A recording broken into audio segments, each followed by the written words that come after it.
Are you looking for a podcast where you can hear from real people regarding their real dental drama? If so, then you've come to the right place. Join hosts Bethany Petty and Dr. Rena Kuba as we dive into the solutions we've created and the mistakes we've made while managing dental drama. Let's get started. Well, giddy up, y'all. We are back here in the closet, ready to chat. I'm going to jump in. Bethany, as you know, so I went to our local study club last week, and I hadn't been in a very long time. And what was funny is I didn't sign up as a member this year because I live kind of further away, and it just didn't, blah, blah, blah. Anyway, for pedo, like, they have a lot of implant talks and veneers, and not that I can't learn about that stuff, but really, like, to leave my kids in the evening and go back and fight traffic to sit. So I just haven't been in a while, and this time it was an HR lawyer that was talking, and I've heard her before, and so I was like, oh, I really want to go. And so when I reached out to the doc who organizes the lectures, and I said, hey, I didn't pay for membership this year, but I want to attend, can you let me know how much it is for mine and my associate's dinner? And she replied back and she said, hey, I'll work out a bartering with you. If you and Bethany will agree to come speak, then we'll comp your member or your meeting this time. And I was like, sold, done. So it was a very kind way of her to invite us. Yes. And I think you were able to speak last year, and I missed that one. Anywho, so as this meeting's wrapping up and I'm talking to some of my colleagues I hadn't seen in a while, and I said, they're like, are you going to be back next month? And I said, well, I don't know what the topic is, but I know I'll be back in March because Bethany and I are invited to speak. And I said, so speaking of that, what do y'all want to hear about? Like, what is, kind of up in your world right now? And they kind of were like, and I think they were trying to figure out what would be a good topic. And I said, well, what about like responding to negative reviews? Because you and I do a lot of those talks. Mm-hmm. And so, I thought that'd be less work for us. We could just kind of adjust one of our presentations. And they were like, no, it's not really. So I was kind of surprised. I was like, oh, I thought that was something we get so many requests to talk about that. Yeah. And so I was like, okay. And she's like, one of the colleagues was like, well, I want to know more about like preventing the negative review. And I was like, yeah, but like, do you have a specific? And she's like, well, yes, I do. Like, for example, there was a patient that had an appointment, I guess, the following week, and they'd been trying to get it confirmed. And finally, the day before, I guess they had sent an email and they'd sent a text and they'd left him a couple of messages, and they still didn't have confirmation from this patient for the 8:00 appointment the next morning. And they were like, well, if we don't hear from you by noon, we're canceling that. We're going to give it to somebody else, which is what they ended up doing. Well, of course, the next morning here, the patient shows up at 8:00 and is going, what do you mean I don't have an appointment? And now it's put the front desk, the receptionist, in a pinch to go, well, you didn't respond, so we gave it away. Like, can she just say that? Does it come across as confrontational? And mind you, this is a practice that is one of those where there's a dentist at every corner and across the street. So it's very easy for a patient to go somewhere else. Very easy. So I think everybody in this area is very concerned about retaining their patients and bending over backwards to make the patient happy. And now what do you do? Because you did give the appointment away, and you don't have the resources to be able to see, it's a small practice. And so now this guy is huffy and upset, and she's like, what do I do in that situation? Because that's going to be a negative review. What do we do to appease the patient or calm the situation? She's like, that's what I want to know more about, is tools to help diffuse a situation. And I was like, okay, yes, that's actually a really good idea and a really good thought. So I thought that's what I wanted to talk about today, if you're okay with that, is just how do we, before we've recently talked about smelling smoke signals with our team members. And now I think that's kind of where this is going. Like, how do you smell the smoke signals before you have the angry patient? I know we have another podcast, maybe a couple, that we've talked about like dealing with the volatile patient, but this is a little bit more, I was hoping we could talk about specific tools or specific smoke signals to look for, to see like before we end up with that angry patient. Because honestly, it's not fair to us to be held and tied to that appointment, and then now you don't show up for this 2-hour appointment on the schedule. We have every right to fill that, and how dare you think that we wouldn't? Like, that is, but I feel like that's the client we're dealing with nowadays. Everybody wants what they want immediately when they want it on their terms. And so how to prevent, almost like preventing the fire from happening more than reacting to it. Yes, and can we prevent it? And what do we need to do? Yeah. I would say this is one of those areas, and you and I actually talk about this a lot. We've taught on this before, but I feel like this is one of the weakest aspects of every dental office, is that ability to spot a problem before it becomes a problem, or even harder, to spot a patient that's spiraling and catch that or stop that before it blows up. I think number one, we're not good at spotting that there's a problem brewing. And then number two, the doctor and team have zero skills in de-escalating or bringing that back down to neutral. And it's one of the areas, like, we're in the dental field. We're in a highly emotional environment. You know, patients are fearful, they're nervous, they are angry about what they're having to pay. Like, they come into us with really strong emotions. And so then to not spend any time equipping ourselves or our team on how to spot when something is going wrong is really baffling to me. It really is.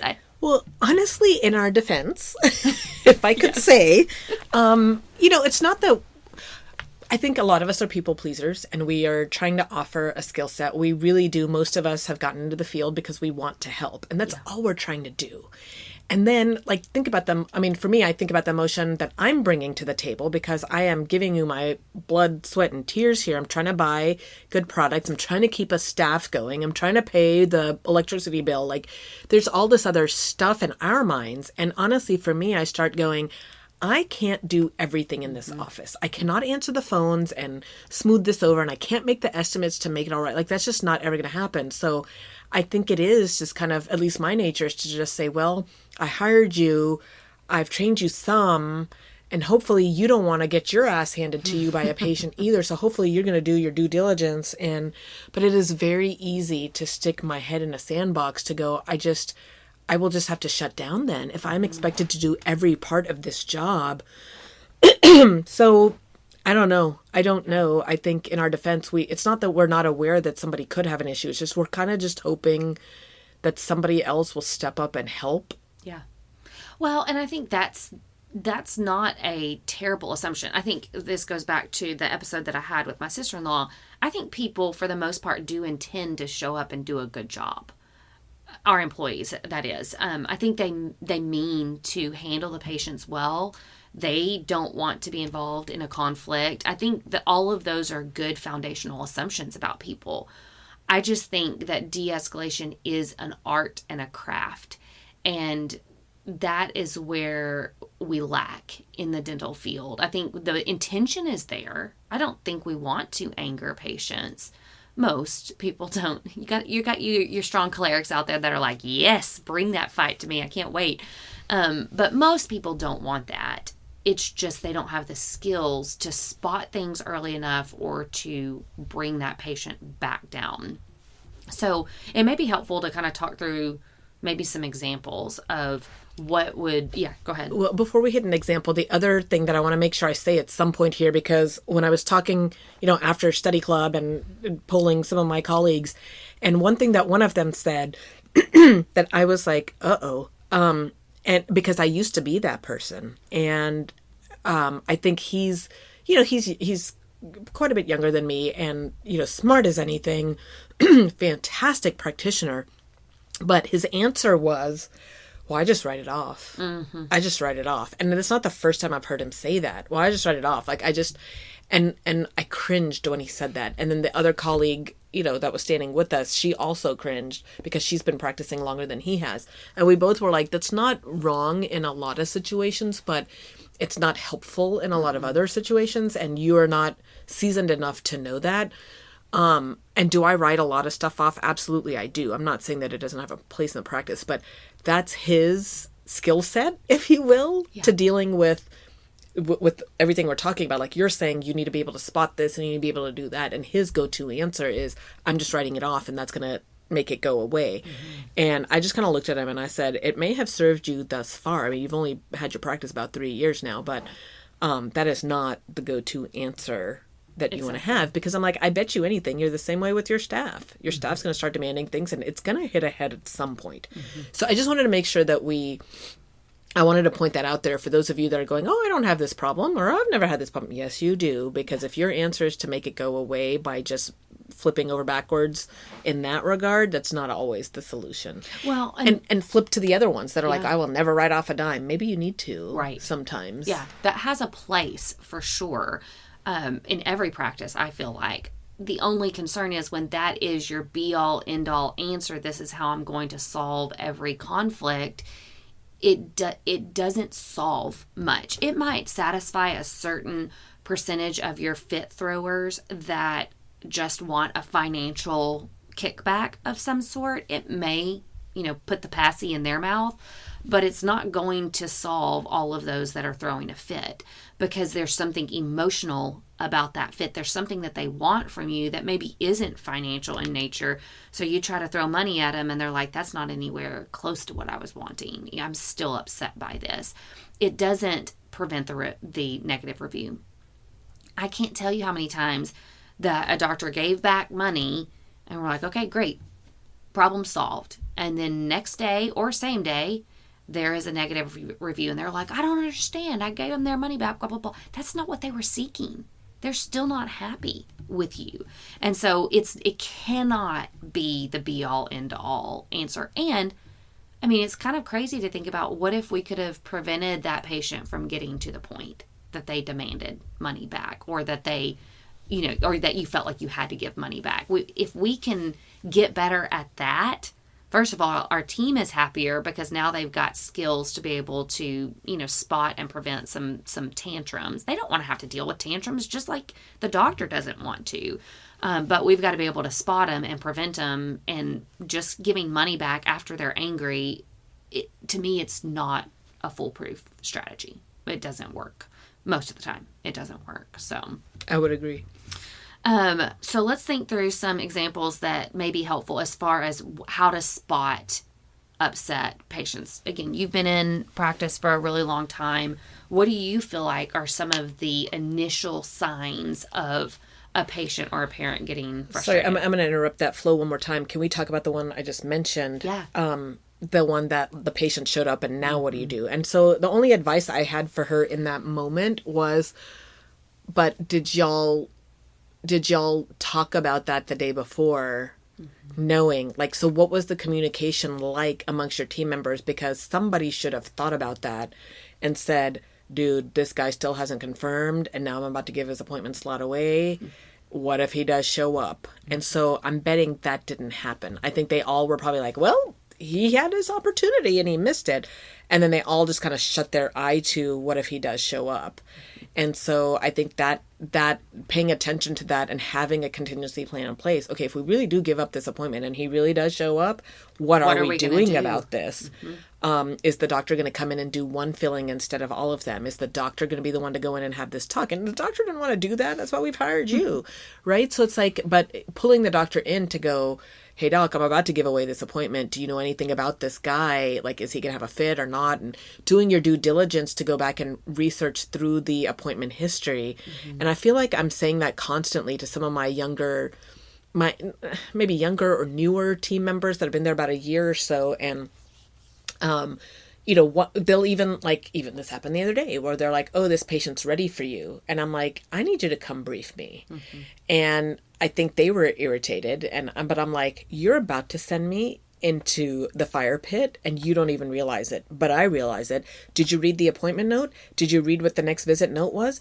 Do you even understand why we're taking an x-ray? You didn't even know you were supposed to take an x-ray. Well, I knew that because I read this, this, and this. So just in training with that, again, newer, younger, greener. And even though we've said these are the steps you take before, I know it seems like it's, quote, a regular recall, but this is why we do our chart audit before they come in, is to catch some of these things. And you're notorious for sleeping in the huddle. Like that's happened before with one particular employee. Not that she's sleeping, but she's sitting right next to the person leading the huddle, but she's thinking about whatever she wants to be thinking about. Like she's thinking about, oh yeah, I've got to get my, operatory stocked back in the but we're in huddle for a reason. We're trying to give you the heads up on the day. Yeah. So we made her like she didn't used to sit next to the person leading the huddle. Well, we've treated her like she's in grade school all over again. Now you're going to go sit up next to the teacher, so you pay attention, because I'm done walking into these fires. So anyway, that was my tip for this colleague, was like, okay, if you're going to give away this appointment and this patient's going to show up, maybe it's a new patient, like you've only seen him once or twice, so you don't know how he's going to react. But the assumption is you should go with, he's going to be pissed as hell because now he's not in at work. He's shown up for this appointment. What is your backup plan? And assume he's going to show up. I mean, like, yes, do your schedule accordingly, replace his appointment, blah, blah, blah. Do what you're planning to do, but assume he's going to show up. Because if you assume he's going to walk in that door and you've given his appointment away to somebody else, you're going to get prepared for it. And I think everything that you're pointing to is preparation. Know your patients. Who has a history of blowing up over stupid things? Who has a history of talking rudely to your front office lady and making her cry? It could be subtle things. Who always throws a fit about the balance at the end and keeps your checkout person just answering all these questions about their bill? First of all, the documentation should be there. So I think that takes it back even further. We've got a documentation episode. Go listen to it. Document these conversations. Even if it's the checkout person documenting that the patient got upset or frustrated with her. Document what he was frustrated about. What did you have to print out from his ledger? Blah, blah, blah, blah, blah. Because this allows us to be prepared when that patient is coming back in for the next day. So preparation to me comes from the day before, planning for a potential problem, like with what your colleague was talking about. We gave this man's appointment away. Let's assume he walks in the door so we can get our act together now, the day before. Because in the moment, if he catches us off guard by walking in, and we haven't thought about that, we just assumed he wasn't coming, we're not going to be emotionally prepared for that. The second he walks in, we're like, oh no. And then our bile is rising. We're starting to have anxiety symptoms. Our heart is palpitating. Our facial expression is going to show, I'm not prepared for this and I'm concerned, and we will not handle that. So anytime we're handling conflict, we, the person who's trying to control the conflict and bring it back down, needs to be in an emotionally neutral state.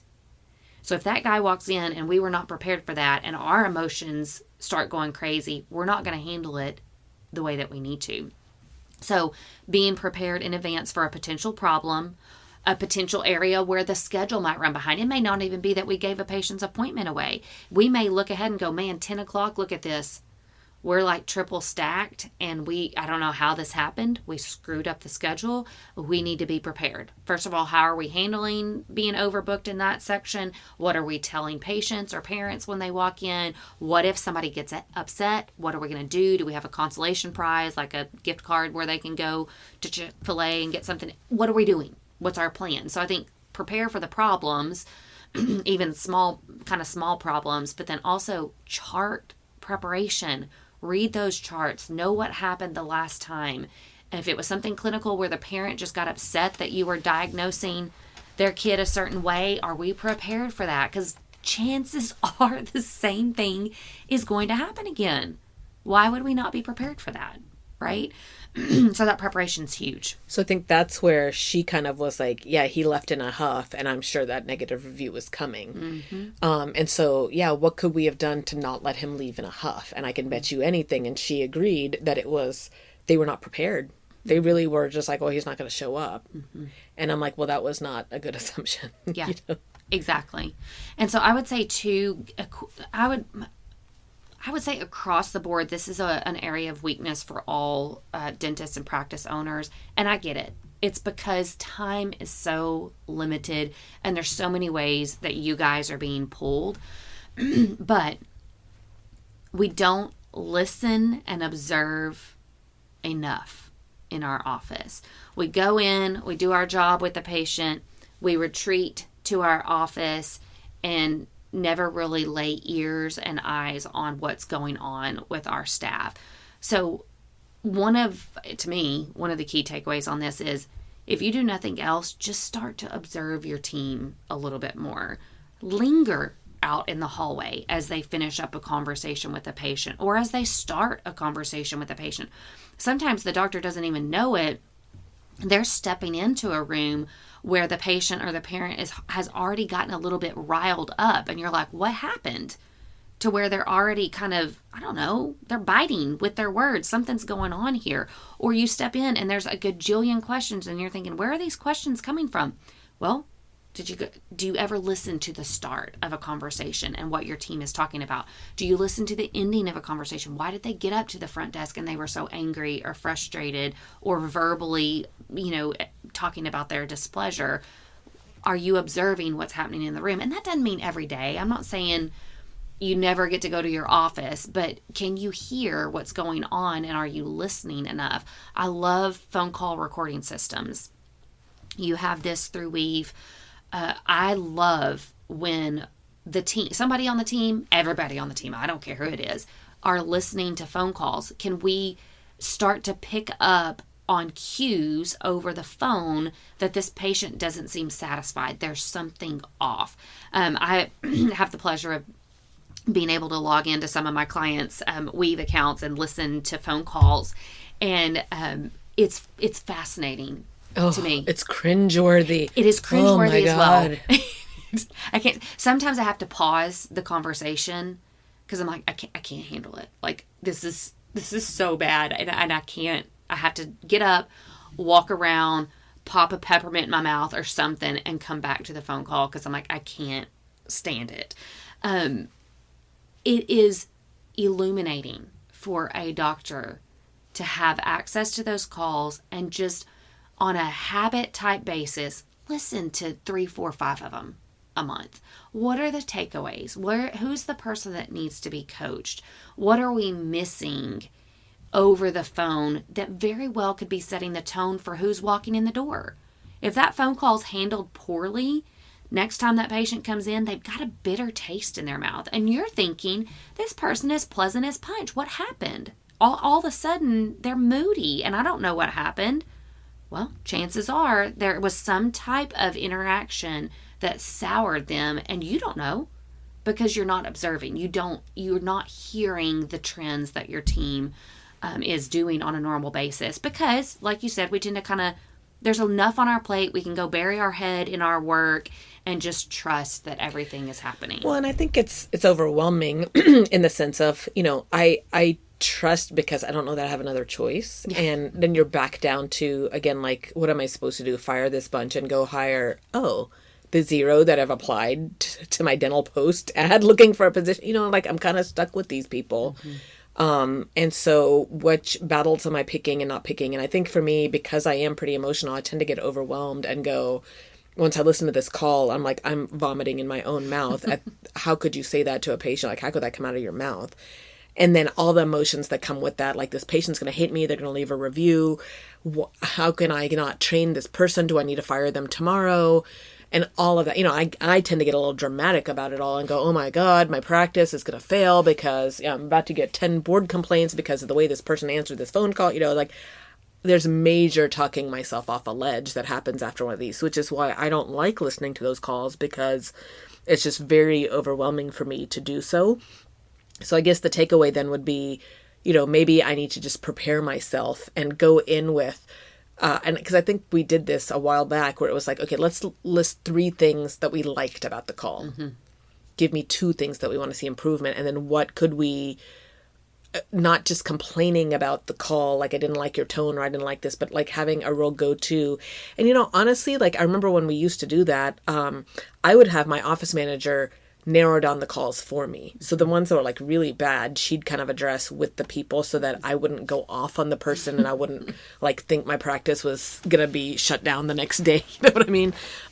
So she would handle some of those, but I think otherwise it would be this person, it's not an ideal call, but this is what I would prefer. But if this person had this interaction on the phone, chances are there's other people on the team too who didn't know the answer to this or who didn't give the best response back. And I think too, just having that approach. So yes, we're looking at these calls. We're listening outside the operatory door for opportunities for improvement, but we've got to anticipate mistakes and missteps.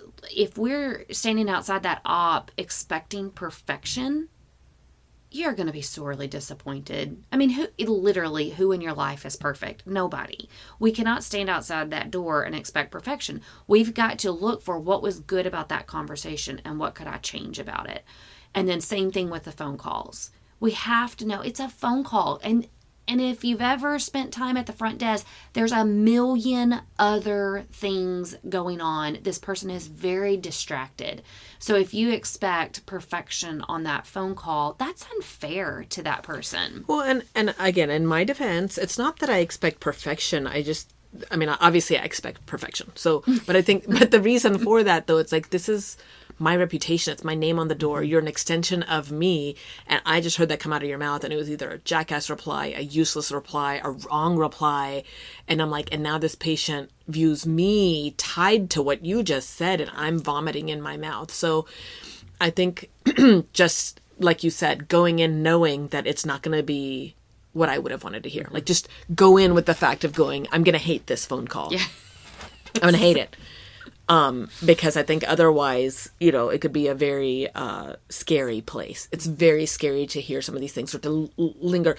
But one thing that I found here that and y'all, I know this is not for everybody, but I used to assist before, so I'm very comfortable in sterilization. And for an introvert like me to loiter and linger in the halls, like I cannot wait to go back to my office and shut the door and hide, right? So, the thought of lingering in the hallway like really makes me uncomfortable because then somebody might spot me and want to talk to me and I got to perform again. But being in sterile has been a really good spot for me, especially here, over Christmas break when we were kind of shorthanded and it was super busy and whatever. Like loitering in sterile, I do hear a lot of things and I see a lot of things. And even we tried this out and I forgot about it. We probably need to do it again. Have the one employee who's now going to sit in the game area for an hour and just take notes about everything they hear and then report back on their findings is another good way. That way I'm not the bad guy who with the unrealistic expectations, but it's funny what staff find that they think is important. Your team is a very good critical eye. And, you kind of think, oh, that person's just going to say how great everything was. No, they might actually have more critiques than you would have as the practice owner if we'll just give them the chance. And you're like, oh, that's wasted time. They could be doing this, could be doing that. No, sir. That is time well spent, even if it's an hour a month. Yeah. That we can dedicate to allowing a team member to be a fly on the wall and really observe and things that they feel like the team needs to improve upon. Well, not just like you said, like they're more critical, but they are often the solution driver because they've not sat in that seat to go, like say it's a front person and they're now sitting in the back and they're going, oh, this is why the back keeps saying, schedule this way, don't do this way. I'm watching it unfold. Or, vice versa, if it's a back person, even being a back person, watching the rest of the back, they'll start giving grace to their coworkers and going, oh, I just thought you were lazy or I just thought you were slow, but I see you got stuck there because of this, you got stuck there because of that. How can we troubleshoot it? So honestly, it's really, and they know then that another coworker is going to be up next time watching them in action. So again, I'm putting that on my to-do list. It's something we kind of got away from, and I don't remember why, but you're right. I think it is one of those where there's some of the people on the team are like, you're going to pay them to sit there and whatever. Yes, ma'am, I am, because we get a lot of useful information that comes out of their observations. Now, you guys know the people in your office, that there's some that are like always positive and always unrealistic. And that one, I'm like, okay, I may not give you 2 hours. You get 30 minutes to sit there just so you get a turn. But I know we're not going to get anything. But even then, I've been surprised. Like even something as little as they're like, I'm sitting here and I can see that tile has a stain on it. And I've never noticed that. But parents can see it. So it may not be something earth-shattering, yeah. But then there's other people that you're like, you are a thoughtful, pensive person, and you have your kids. Would you be okay with hearing this or seeing this from where you're sitting?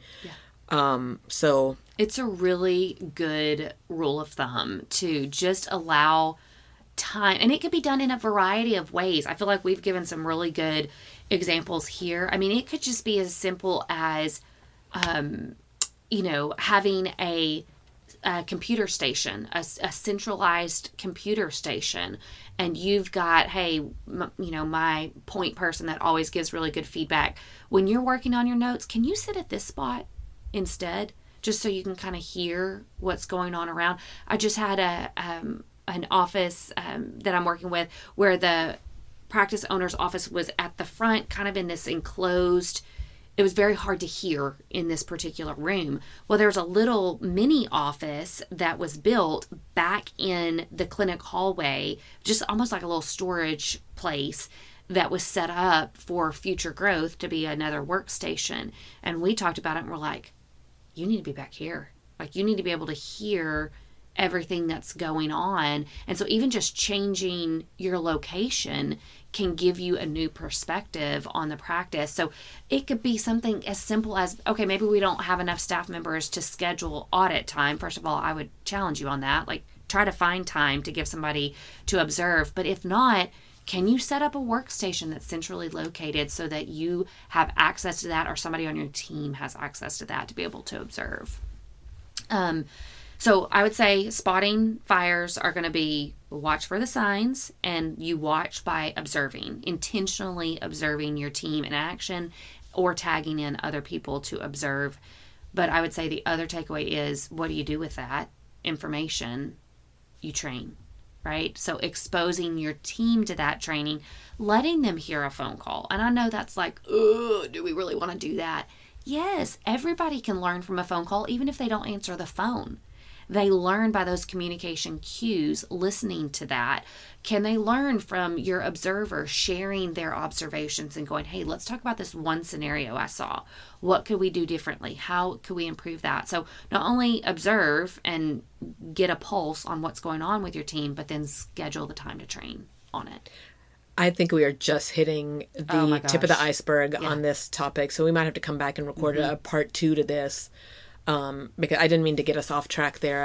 I know I did, but anyway, I feel like there's a lot more we could talk about this. There's lots. We definitely need to come back and do more on this. So that'll be our little takeaway from this. So thanks for joining the conversation today.